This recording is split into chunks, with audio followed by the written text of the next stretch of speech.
Okay, so hi everyone. So today I'll be presenting on fault localization via efficient probabilistic modeling of program semantics. Okay, so these are the authors. They are Mohan Cheng, Yiqian Wu, Professor Zhen Tao, Professor Ying Fei, Professor Xin Zhang, and Professor Lu Zhang, and they're all from Peking University. Oh, by the way, so have you prepared a few questions for the audience, or maybe later, and I will ask some of the audience to raise question to you? I have not prepared questions, but I can try asking later. Okay, you can ask on the fly, right? Yeah, I can try that. Okay. Okay, so basically this paper is about testing-based fault localization, and it is about using results from passing and failing tests to determine the location of bugs by calculating the suspiciousness of different program elements like statements, methods, and files. And currently, the central focus of research in fault localization is coverage-based. So now comes the problem, which is that coverage-based localization is generally difficult because it only considers what part of the code was executed. And basically, we need to get failing test case to determine the bugs. And for test case to fail, it must have all four conditions to be true, which is that it must first execute the buggy code. The buggy code must then cause an error in the state. This error must then be propagated and finally called with assertions. And because coverage-based fault localization only considers the executed part of the code, sometimes buggy code might look fine if the buggy code does not result in an error in the final assertion. And so to prevent an over-reliance on the failing test cases and to circumvent this issue, some approaches have been proposed like mutation-based fault localization and angelic debugging, which takes into account the semantics. For mutation-based fault localization, the method involves generating many mutations in the code. And the idea is that if mutating a certain statement results in changing the output of a failing test, but it does not affect the passing test, it means that that statement likely caused an error in the failing test. So that statement is likely buggy. For angelic debugging is also similar. So here, wait. So the intuition, so the intuition is that, or the modification, the intuition that if the mutations will provide another form of failure, so it seems that the modifications is on the place where the bug happens. So could you raise some examples for us to better clarify the idea of this mutation-based fault localization? An example. My understanding is that if it modifies, basically certain statements lead to an error in the state, right? Certain statements are more likely to lead to errors in the state. So if we keep modifying that statement that causes error in the state, it will likely result in the error being propagated, and we can see the change in output in the failing test. So we can determine which statements are more likely to cause errors in the state by doing a lot of modifications. Yeah, actually, I'm no expert in mutation-based fault localizations, but any technique will help the soundness and the completeness. So the soundness is saying that if we modify the statement and we find it is buggy and how likely to be accurate, and the completeness, or somehow we call it recall, indicating that suppose there are so many bugs and how many bugs can be found based on this idea. So I know that you're just reading the papers, but I still try to we still need to have an investigation of the completeness and the soundness of this approach. Okay. So what's the situations, or if any audience can complement, what do you expect from this mutation-based fault localization? Maybe Cheng, you can just share your intuition and how sound it is. Oh, it's basically about the what I just explained was the statement resulting in an error in the state. Certain statements tend to result in error in the state more. So if you modify that statement a lot, we can actually observe the error being propagated and changing the output of the failing test. So I think this condition is not sufficient, right? So if we modify the buggy statement, we're very likely that we're getting a different outcome for the failing tests. But it's not guaranteed that if we modify the statements elsewhere, it will not have the same behaviors. I mean, it's the same phenomena. So what I'm saying that, suppose we want to still fail in test case, still failing the failing test cases with different outputs, but preserve or keep the passing test cases. And how many modifications do we have? And among those modifications, and how many of the modifications are the root cause? So I'm kind of questioning the MBFL.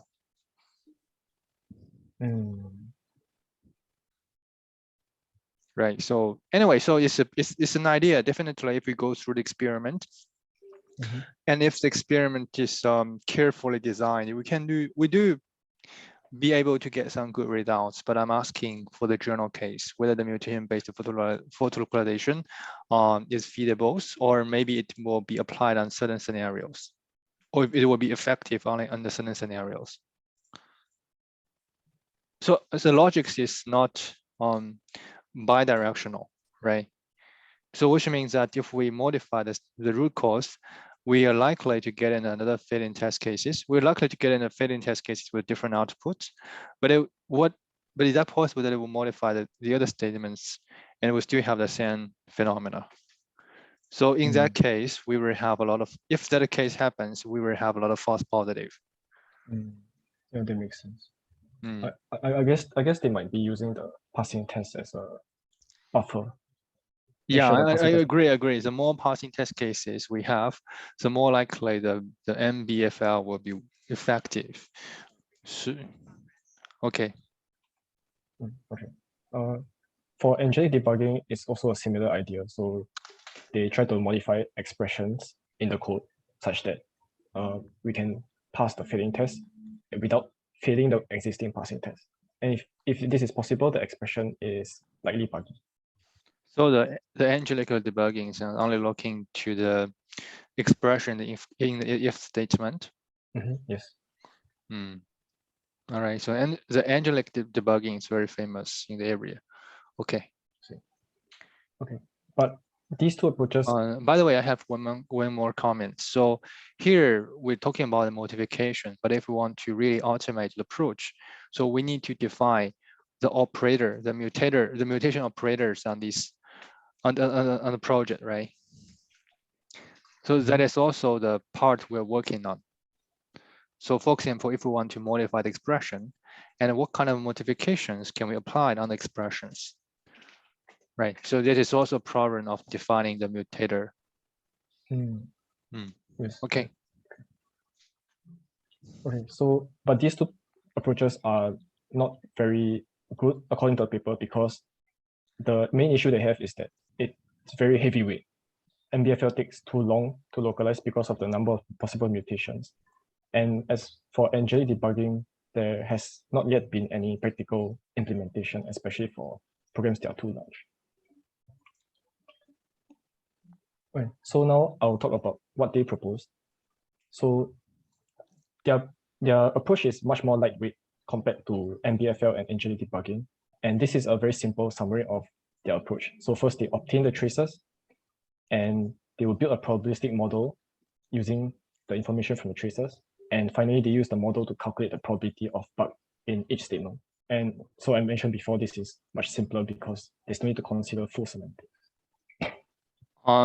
Sorry. So here, so in each statement or each statement instance, so instance called steps. So they're looking to the static statement or the dynamic steps. The statement in the code, the lines. So it's looking to the static code, right? Yes.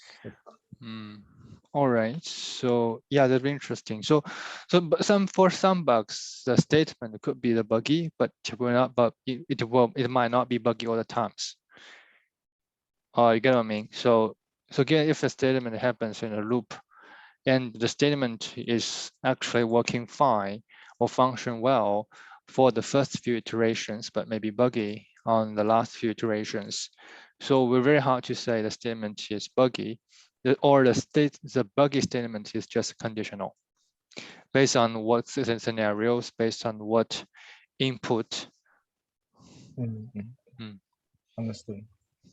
Oh, but what's interesting is later they just compress all the loops into a single iteration, which is what they did later. For Compress all the loop into single iteration. Yeah. On to how? reduce the trace size. I'll talk about later. Okay. Sorry, can I ask a question? What do you mean by consider four semantics? What is four semantics meaning here? I guess the individual operators in the code. Yeah. For MBFL, you have to consider all the different possible mutations. So this is very heavy.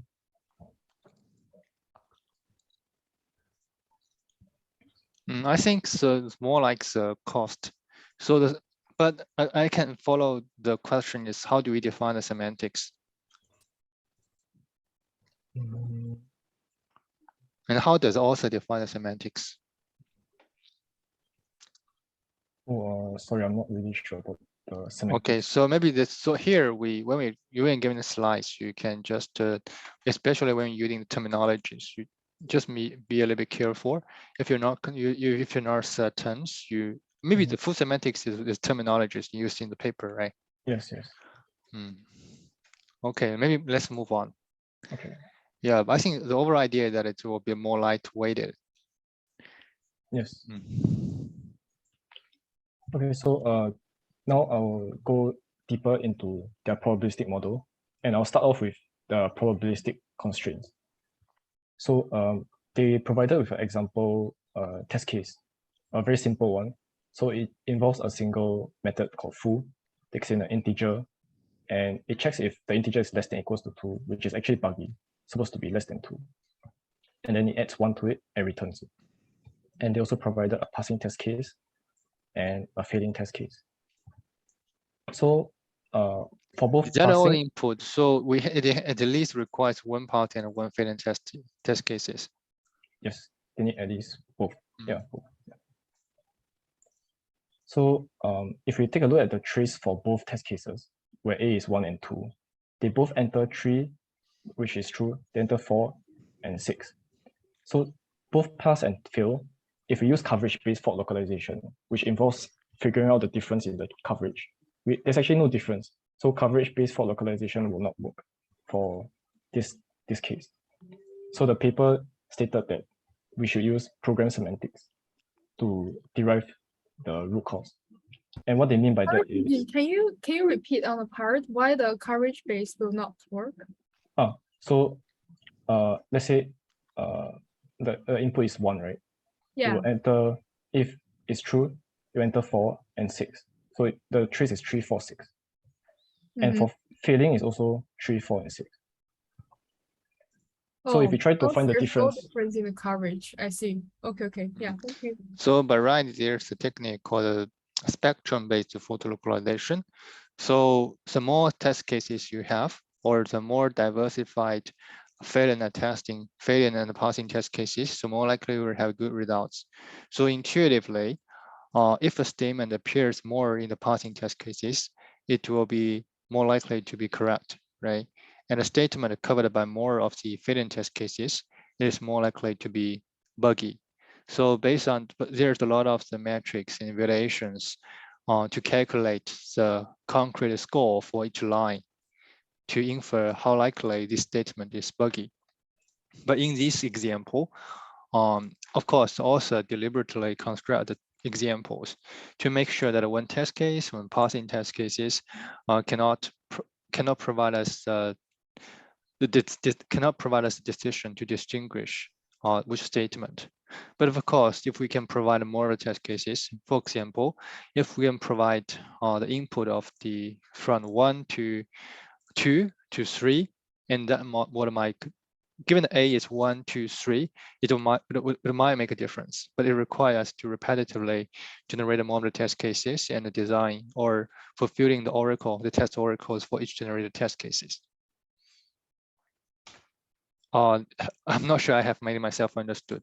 Let me know if you have more questions.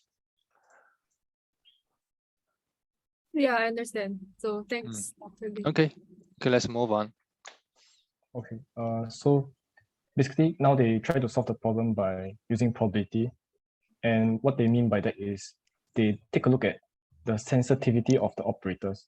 So for instance, at line 6, the operator is return. So they claim that return is a very sensitive operator because the input, which is A, will affect the output very heavily, right? So if A is wrong, return A will definitely be wrong. So this is very sensitive to input. And also for line 4, similarly, plus is also very sensitive. So if A is wrong, the return value of A will also be wrong. Whereas for line 3, less than equals to operator is not so sensitive because the Boolean value can evaluate to true for a very large range of A. So A can be 1 or 0 or -1, and it will still pass the test case.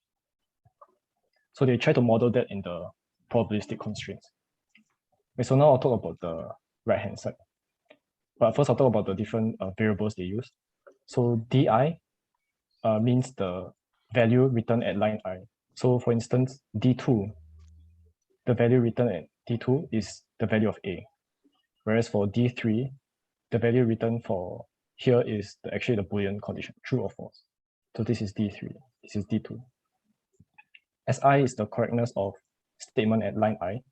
So S can be 1 or 0. So 1 meaning correct, 0 meaning wrong. For V, it is the correctness of DI. VI is the correctness of DI. So VI equals 1 means that the value written at line 1 is correct. And P is for passing trace, and F is for failing trace. So now I'll look at the table. So for the first line, it represents the line 2, which is that D2, what the value of D2 is actually the parameter value, which is A here.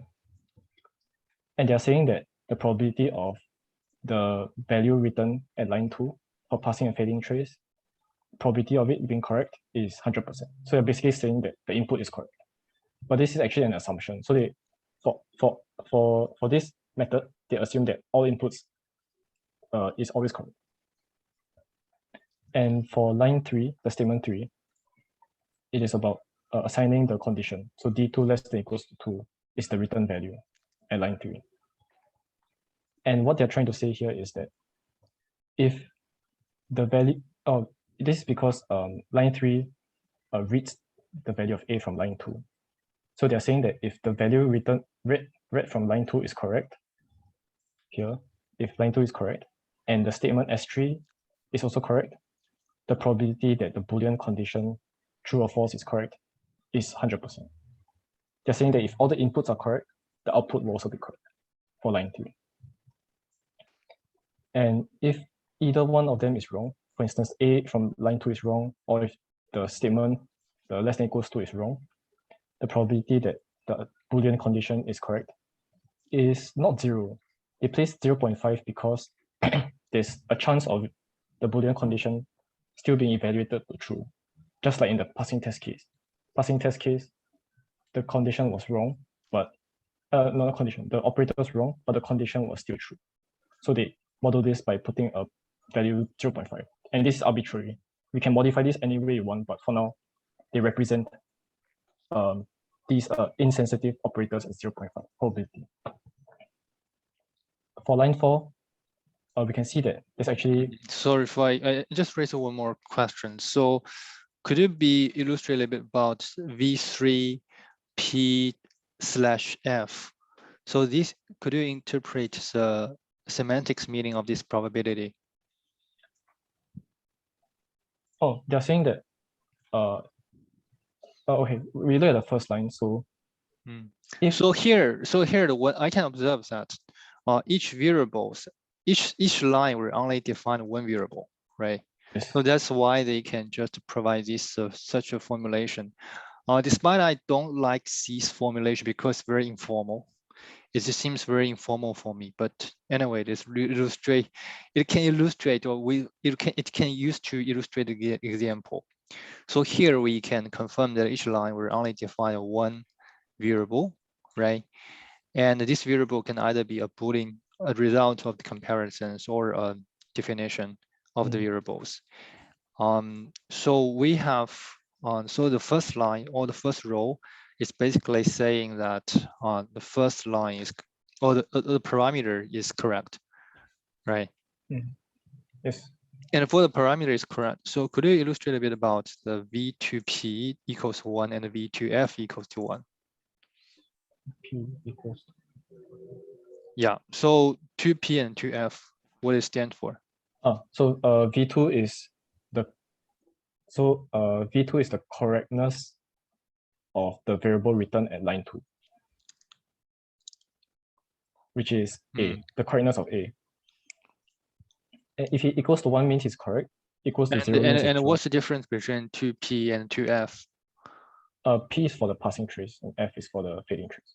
Oh, so which means that for the passing trace, for the fading trace, the variable here, despite its a fading trace, this variable here is correct. Yes, they assume that the input is always correct, regardless of passing or fading. And what the meaning of 2P equals to 1? So for the passing test cases, we usually assume that every variable there will be correct, right? Every written variable, or every written variable is correct. Yes. So what's the meaning of defining PV P2 equals to 1? P. It always be 1, right? Oh, you're talking about this one? Yeah, the first line. Later they will use this to they'll use this to like multiply the probabilities also. So they just include this, I think. They'll be using this.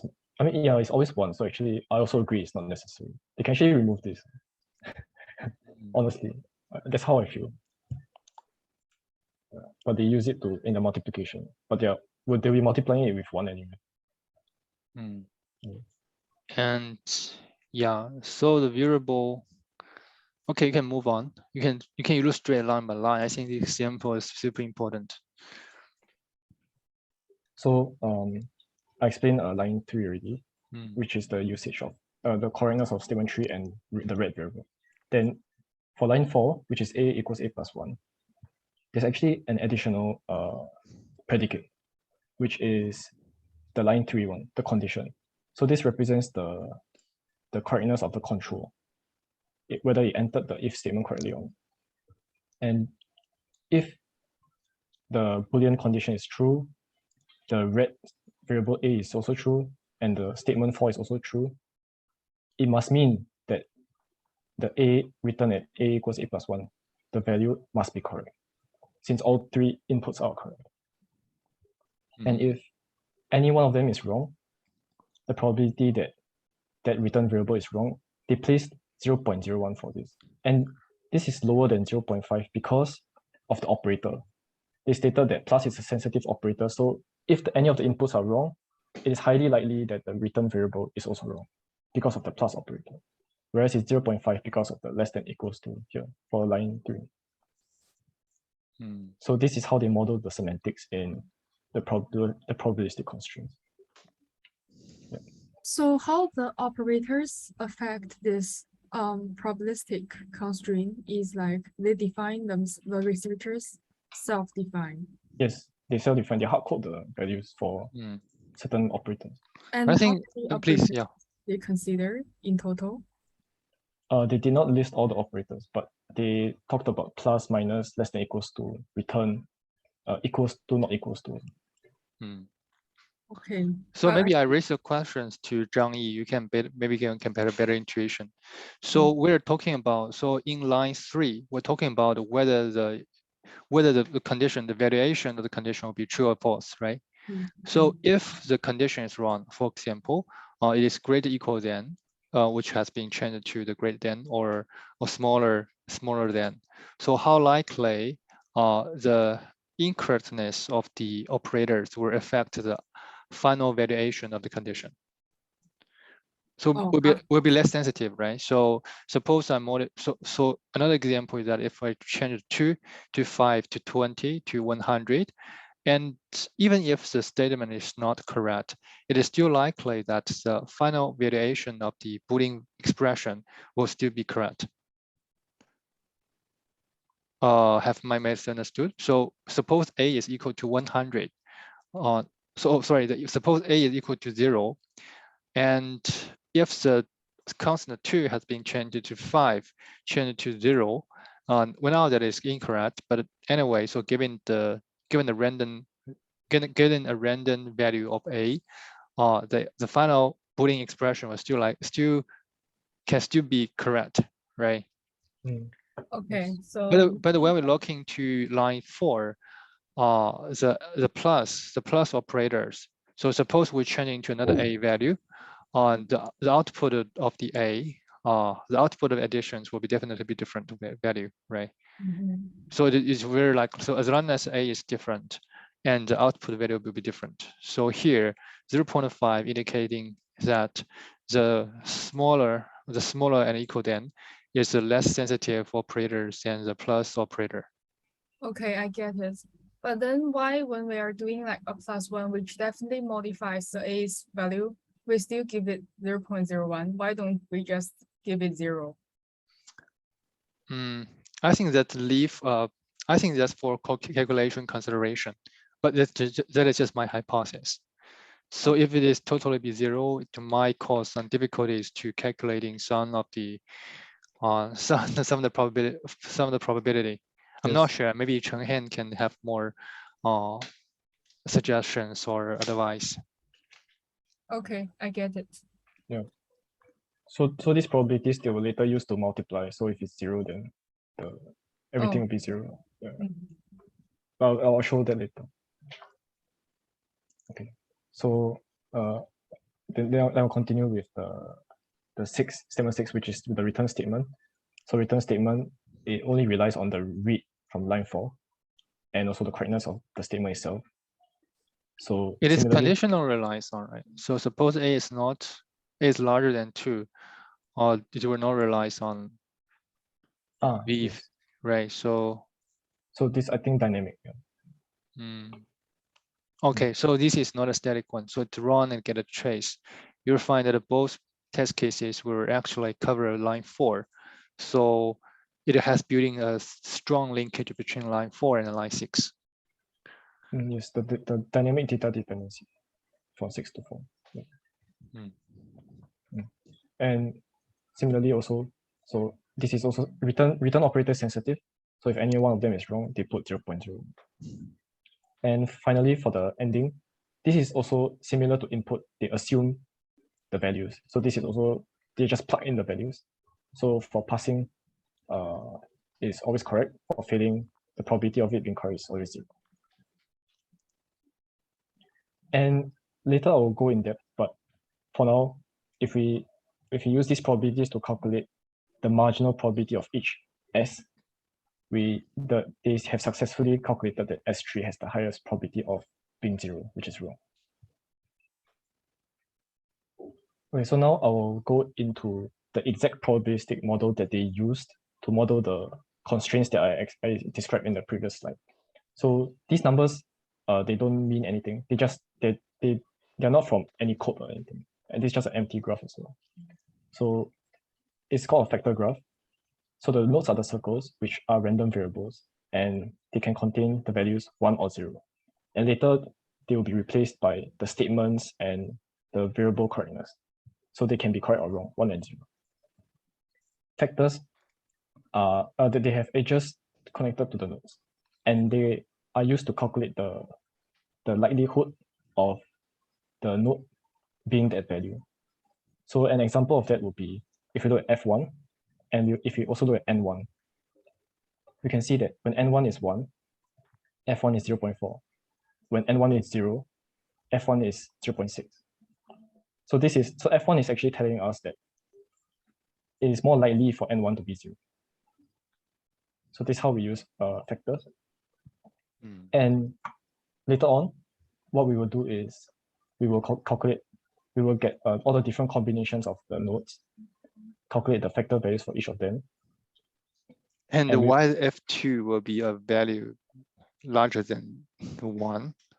So this is just an arbitrary value they use to show the factor graph. This is not the actual values. Yeah, later on, maximum is 1. And then you will see the 0.5 or 0.01 or 0. But this is just to show the factor graph. Yeah. So And could you, yeah, so this is abstract probabilistic models. So I'm talking about, so I can understand the node, the circle correspond to the variable, and the fact correspond to the statement, or so there's some of the rules or probabilistic inference based on the statement and the variables.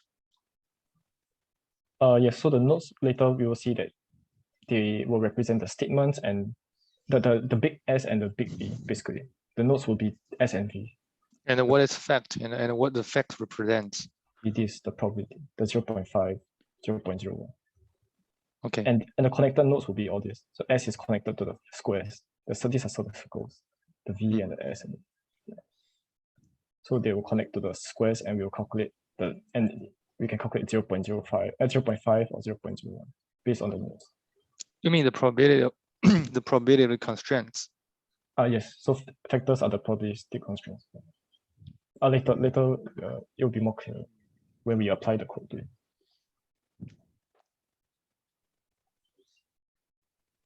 Yeah.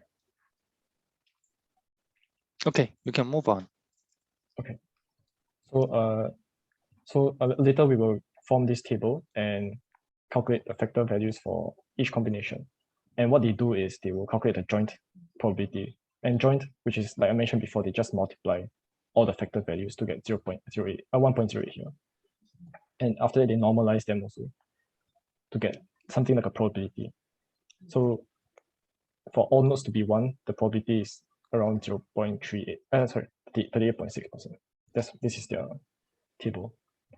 And we can also use this to calculate the marginal probability, right? For instance, what's the probability of n1 equals to 1? How do we calculate? Yeah, that is a good question. So any audience would like to answer this question? Yeah, using the normalized. Yeah, so the idea is that given the tables, we want to ask on what is probability of the node n1 on whose random variables is to be 1. And Yufan, are you listening?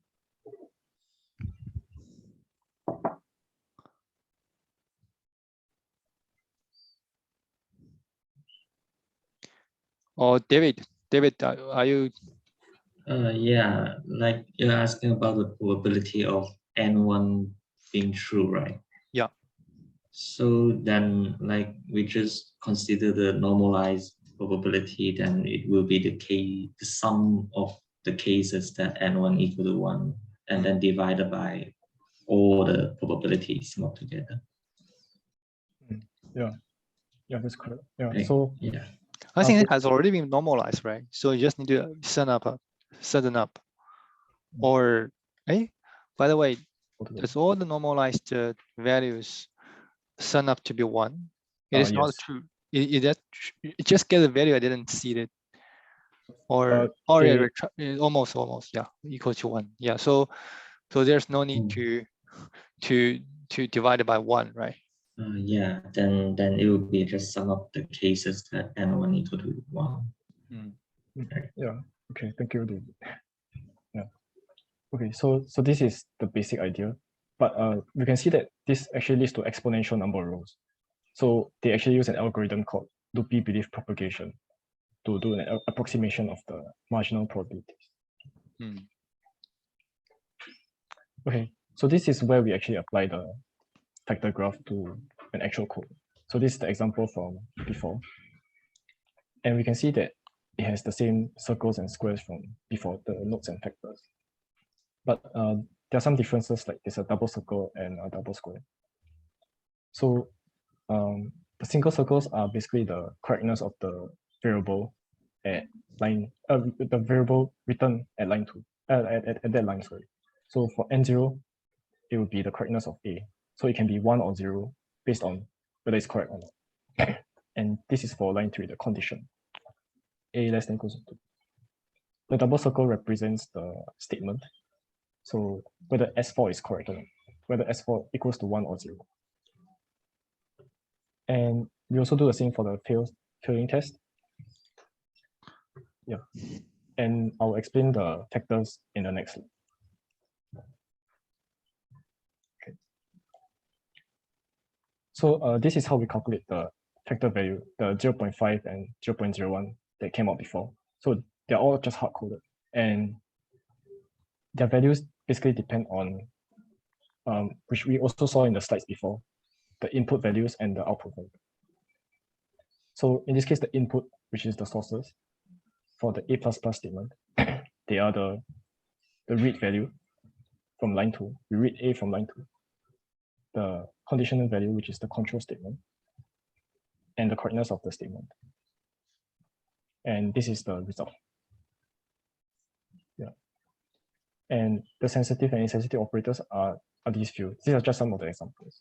And we use them to calculate the factor value for each of the squares. For the evidence factors, the double squares, these are the assumptions that I mentioned before. So for inputs, it's always 1. For outputs, the passing test is 1, failing test is 0. So this is fixed. And these factor values have the previous slide's numbers, and we will try different values of 1s and 0s to get that full table. And putting it together, we calculate the marginal probability of each statement being 0 using loopy belief propagation. And as with the highest likelihood, highest probability of being 0 is the most suspicious one. So the people also talked about some challenges that they faced. Namely, it's very difficult to model control statements. And also traces can be very long, making the model very large and take up a lot of memory. Okay, so this is an example of difficulty in modeling control dependencies. So this is a similar test case as just now, but a bit different. So we have input A. If A less than 2, we add to it. Otherwise, we don't touch A at all, and we return A. So if we let A be 10, sorry, what happens is that the trace will go to 4 and 7 and then 9. And because there is no assignment to A in the previous statements, we actually cannot form links between the final wrong output to the conditional statement. The dependency is lost. So using the probabilistic model, we won't be able to derive the bug at line 4. So how they solve the issue is that they basically, let's say we are in the else branch, we see that it will define B. And then we also look at the if branch and see that it defines A. So we add these dummy assignment statements for variables that we did not assign in that branch. For instance, else did not define A, so we add A equals A. If did not define B, so we add B equals B. This way we can form a link of dependencies back to line 4 from line 11.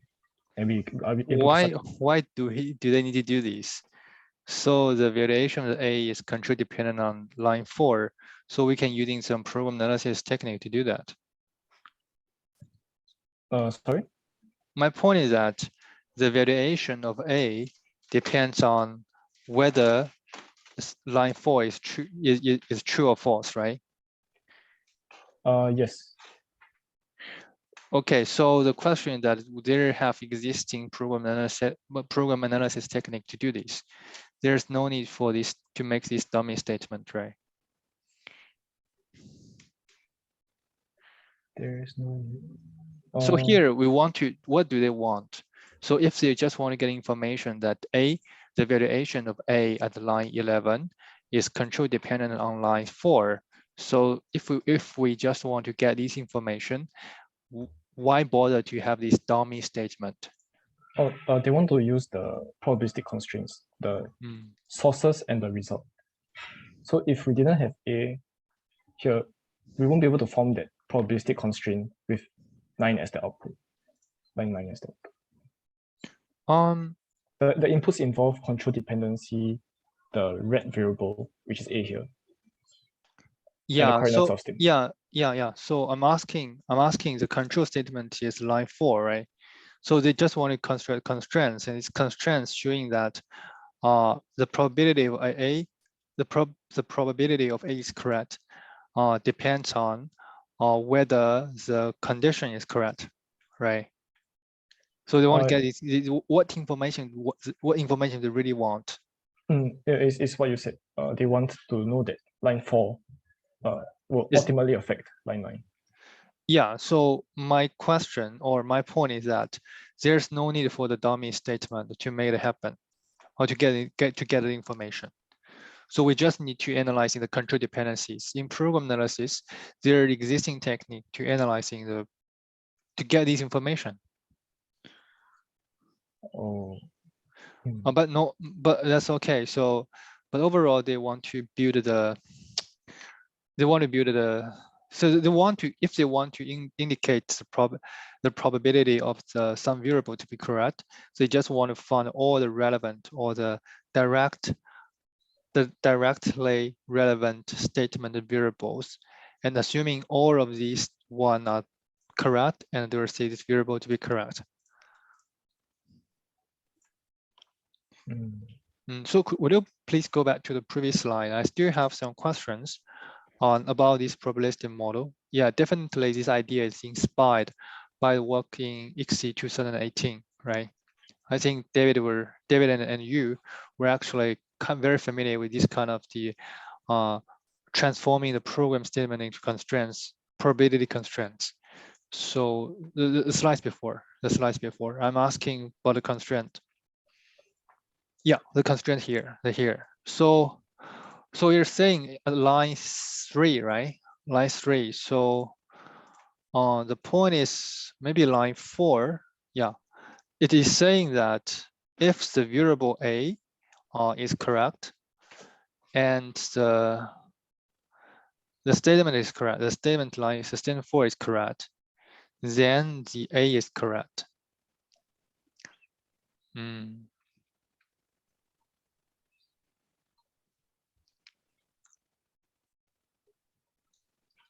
This could be okay.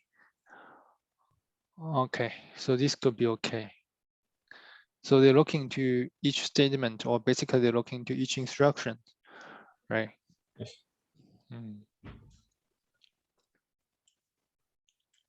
But what if they're looking to line 6? For line 6, they're saying that if the return variable, the return statement is correct, and the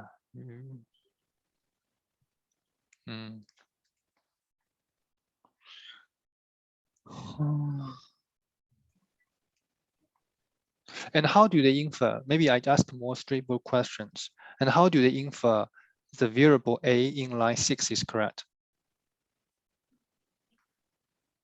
How do they infer it is correct? Yeah, the variable A in line 6 is correct.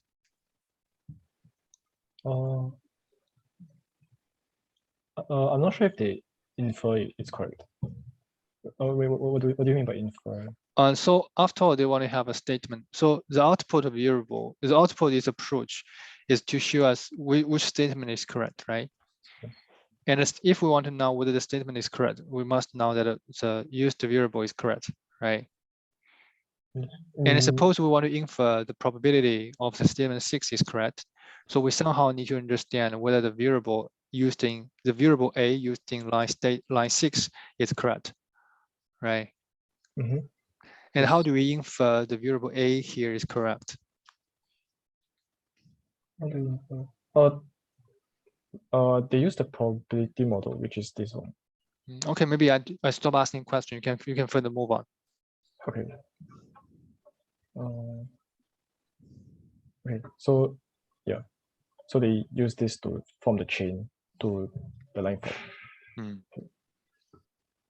4. For last traces, the the main issue is that it takes a lot of memory, and there's also a lot of repeated code patterns, especially in loops that do not help the probabilistic model much because the dependencies are the same. So what they try to do is to get the important subsequence of the trace that contains all the necessary data control and data dependencies. So this is what I was talking about earlier, where they compress iterations into multiple iterations into a single loop. Yeah. So they compress the inner loop, then the outer loop, and now multiple iterations will become just a single iteration, and all the control and data dependencies can be kept. Okay. And also, when we look at the traces, for this, a lot of times in passing traces, there are big chunks of code that are only executed in the passing trace, but not in the fading trace. So they say that because it's only executed in the passing trace, the bug is not inside that part of the code. So what they want to do is to just compress those statements that are only in the passing trace into a single statement. And actually, they don't just compress exact subsequences, they compress the code at method level. So when a method is only executed in the passing trace, they will compress the entire method into a single statement. And they claim that this is because there are limited dependencies between outside the methods and inside the methods. So, and we don't care about the dependencies within the method. So we just compress the entire method into a single statement. And we can just focus on the dependencies between what's inside and outside the methods. They also compare the traces of the passing test and see if they are too different from the failing test, and they just throw them away. So how they check is they calculate the coverage at method level and see what methods were executed by passing and failing traces. And they only take the top 50 traces of the passing ones before they actually get the detailed trace from the passing test cases. They also set a hard limit on the trace and graph size. So if a trace, when they're collecting trace and it reaches a certain size, they will throw that trace away, and they will only be left with traces of a certain size. And with those traces, they'll try to build a graph. And once that graph reaches a certain size, they will stop and use that graph. Okay, and this is the workflow, overall workflow that I mentioned previously. Yep. Okay. And now I would like to talk about the experiment. So they tested it on Defects4j projects, namely. So here, let me confirm. So in this case, do they require feedback? There's no need for the feedback, right? No need. So they just generate the probability. They just generate the probability for one shot. Yes. So why don't they look into multiple test cases? So if it is just a fully automated approach, I think they do. they look into multiple test cases. So instead of one, right? Yes. Okay, I see. So for talk about the experiment results, so they use the Defects4j, namely these four, and they claim that this is because these four projects are particularly well researched, so they have other data to work with. And they also present their data using top K metric, where K is 1, 3, 5, or 10. So they decided to not use angelic debugging because they claim that there are no practical implementations. So they use spectrum-based fault localization, which Prof. Lim mentioned before, is to calculate the suspiciousness or by analyzing the number of pass or fail test cases that execute a certain element. And they use different formulas to calculate the suspiciousness of each element. And they use OGI and D star for spectrum-based and metal axis and NUS for mutation-based. And we can see that for statement level performance, the top 1, 3, and 5, SmartFL showed improvements over the second best technique. And specifically for top 1, it showed a 114% improvement compared to metal axis. And for method level, it generally performed better than NUS and metallics and has some advantage over OGI and D star for top 1. And for top 3, it is close to the second place. Top 3, top 5, and top 10. Sorry. For average time consumption, the technique is called SmartFL. So SmartFL was generally faster than the mutation-based. Mutation-based takes very long, but still it lost to the spectrum-based, which is very lightweight. And they also talked about combining an approach. So they have something called combined FL, which basically combines different techniques together at different levels. So level 2 is only lightweight methods like spectrum-based fault localization. Level 4, they have both lightweight and heavyweight. They put them together. And they wanted to highlight that if you compare top 1, row 3, and row 2, the difference is they just replaced. How do they design level? What do you mean the level 2 and level 4? Level 2 is just the lightweight methods. Like So the combination is based on their approach with SBFL, right? Smart FL with level 2 will be the Smart FL put together with SBF with the lightweight stuff. Smart FL is their technique. They combine with the lightweight stuff is with level 2. I don't know how they can combine them into level 2. Yeah, they don't go in depth into it, but they. Yeah, so when you read the papers, I think you need to fully go through the details. So I understand. So maybe I can give my comments here. And I think a lot of the audience here has already lost their mind during the presentation. So maybe I can just let me ask 1 or 2 questions to make sure at least some of us will still follow. Ifan, are you still there? Oh, yes. Yeah, so could you repeat or rephrase what this problem is? So I don't ask specific technical questions to you, but I would like to see whether you can understand or whether you understand the general research problem. So what these authors, so this author is from Peking University. So what they want to really address, what problem what they really want to address, and if it's good, you can provide a very general picture that what is it, what an intuitive idea that it can solve the problem.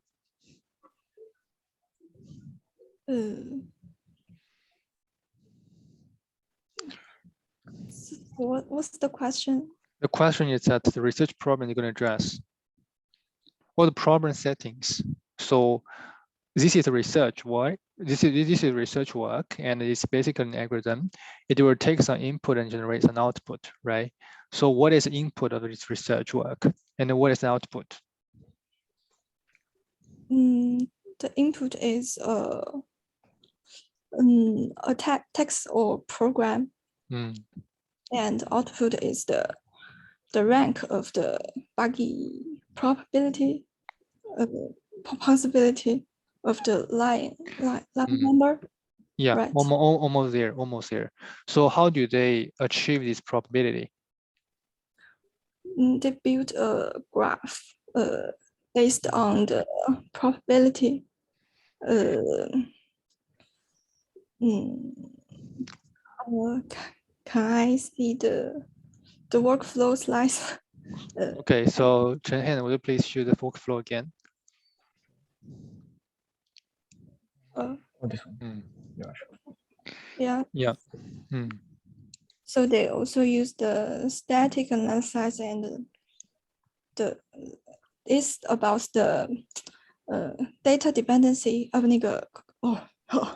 control dependency and the tracks. So the tracks is the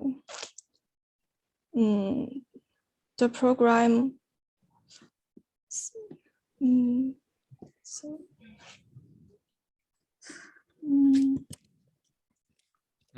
Almost there. You can just keep going on. No worry for that. If you're missing something, I will ask Xiangling to complement. I think is the code execution order, and they use these 2 parts. And this algorithm also consider the insensitive and the sensitive of the event. And they build a probabilistic graph. So here, yeah, you're almost here. So, so in this case, so how many? Maybe I can ask another question to you to see your understanding. So in this framework, apart from the program or the buggy programs, there are also some passing and failing test cases, right? Yes. So in these cases, whether more test cases will help to infer the probability inference. So you ask the I'm asking, test. yeah, the test cases. So given programs, there must be the passing in Cheng-Hen's problem, there's one passing test case and one failing test case, right? Yes. And based on this approach, if we increase the number of passing and failing test cases, whether it can improve the result by theory.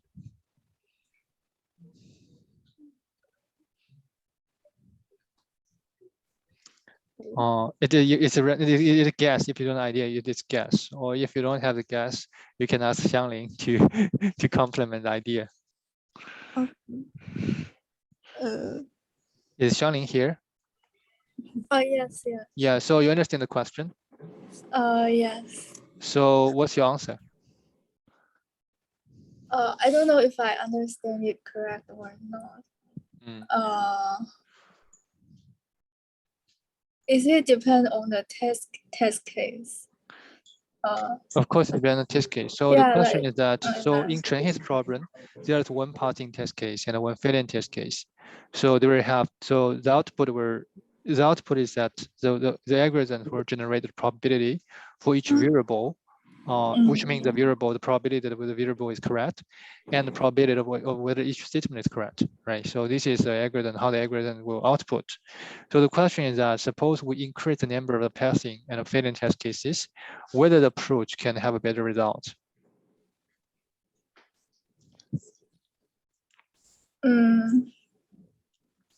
By theory, or from an intuitive point of view. I think yes. Yeah, yes. Or Cheng-Hen, can you explain why? Hello, Cheng-Hen. Yeah. Yeah.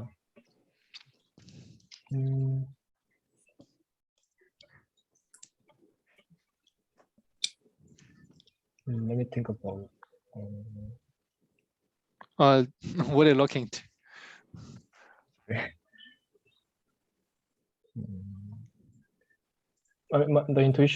My intuition is that it just provides more data to work with, so the accuracy will increase. Yeah, so okay, I think right. So could you go back to the probabilistic graph? So go back to the probabilistic graph. Yeah, so this one. So how these probabilistic graph can interfere with each other? Right, so there's, for example, there's F3 and F8. There are two facts, right? And how they are linked during the two execution.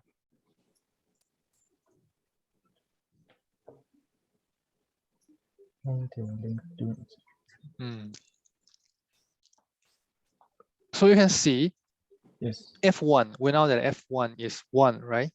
F9 is 0, right? So this is what we can observe. This is assumption. And how these assumptions can back influence F3 and F8. F3 and F8 are the return statement, right? And how this return statement could be influenced by F4 and F9, and how the probability are propagated along this probabilistic graph.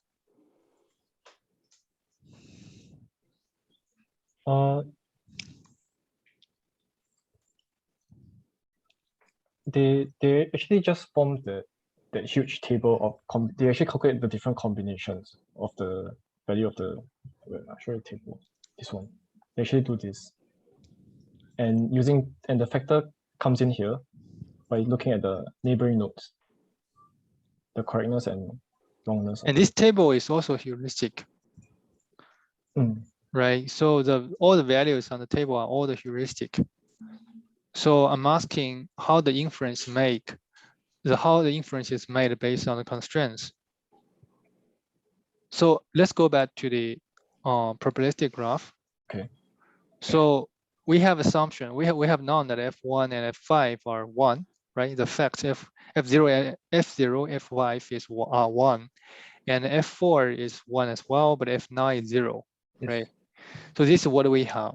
And also we can heuristically build all the graph here, the blue one, the green ones, the red ones. And the question that how do we make the inference and how do we propagate the probability value along the whole graph? For example, if we want to get the value of N6, right? So N6 corresponding to both F3 and F8. So there must be a synthesis between those, between two executions, and how the synthesis or the program synthesis will be, oh sorry, how the probability synthesis it has been conducted.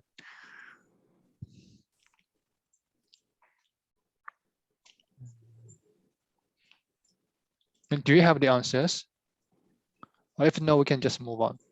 I tend to think about it. Okay, so maybe you can think about it and we can have more discussions in our individual meetings. I think a lot of people here are working on AI application, AI research, but this is really inference. This is very interesting. But the overall idea is that given the programs, we know it's wrong, and whether some agent or the machine algorithm can help us to inference what really goes wrong, right? And also, I think I just give my comments here, but there's a lot of, not a lot of, some of information is missing. And my comment is that compared to, in comparison to SPFL, the advantage of this approach actually has the structure of probabilistic inference model. And these probabilistic inference models will provide more detailed instructions or more detailed constraints for us to propagate the probability. But if you're looking into SPFL, it is still a probability, but it's more like a coarse-grained probability. But if we model the program into constraints, we will have more detailed or more fine-grained constraints or fine-grained probability. It might bring us more precision, but this approach does not, very hard to say this approach has is a one step further. So the information just there. So what they want to do is that they want to extract more information from those kind of the execution, right? Compared to SPFL. So for SPFL, it will just infer the probability from the coverage, right? So given a statement, the more it is covered by the failing test cases, the more it's likely to be buggy. So that is intuition. But I think this intuition will still apply here, right? For example, given the return statement, if in the probability graph, if we have more failing test cases, and every failing test cases will just part in the return value, and the statement will still have a very high likelihood, it will still have a likelihood to say it is buggy. It's just based on different graph, and the probability or the error probability are propagated in a different form, but the idea is still the same. Oh, right. All right, let's maybe, since you're on, you spend limited times on reading the papers, I think there have enough discussions here. Okay. Yeah, maybe you can talk about the takeaway, and an interested audience can read the papers. But overall, I think the approach is kind of interesting because it is trying to model the whole programs as a probabilistic inference model. For when we are debugging a program, when we find something is wrong, we will find, hey, this variable is correct, or that variable is incorrect. So this incorrect implies the other variables may be incorrect as well. And the other variable is incorrect, imply that some statement is incorrect. So there's a probabilistic inference model, and based on the data, right? So the idea is interesting. And if it is possible, we can somehow using the machine to make the inference to find the bug for us. The overall idea is really interesting and promising, but definitely there are some technical challenges if we are interested into it, and we'll have more discussions offline.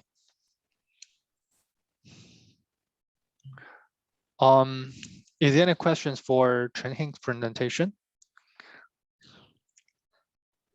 Yeah, and also I'm not sure whether graph-based approach can be applied here. Hello, Mengyue, are you still there? Hello, Mengyue.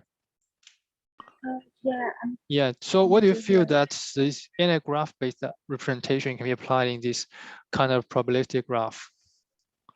So more likely, so given a program, here's the graph, and for this graph, we will try to indicating which node is buggy, right? So that's more like, so assuming that we know some nodes is buggy or some variable is incorrect, and whether we can propagate it, the labels to infer whether certain variables or certain statements is buggy as well. So maybe the graph learning can be applied here in the future. Yeah, I think so. And there Yeah. are anomaly detection in graph. Yeah, Maybe- exactly. Yeah. All right, so this very interesting application here.